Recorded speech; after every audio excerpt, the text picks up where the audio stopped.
देख रहे हैं SNN न्यूज। आइए नजर डालते हैं अब तक की हेडलाइंस पर। आवाज़ और तस्वीर की दुनिया में SNN न्यूज़ के साथ मैं हूं शाहिद अजीज चिश्ती। खबर शामिल करते हैं शोरकोट सिटी से, जहां ट्रेलर और मोटरसाइकिल के तसादम के नतीजे में एक शख्स जाँ बहक और एक खतून मामूली जख्मी हुई। रेस्क्यू 1112 शोरकोट की टीम जाए वकुआ पर पहुंची और रेस्क्यू ऑपरेशन शुरू किया। तसादम क्रॉसिंग के दौरान हुआ।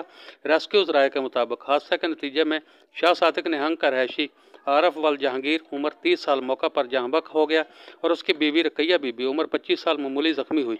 रेस्क्यू 1112 के एहलकारों ने जख्मी औरत को मौका पर तिब्बी इमदाद फराहम की और डेड बॉडी को लवाहकीन के हवाले कर दिया।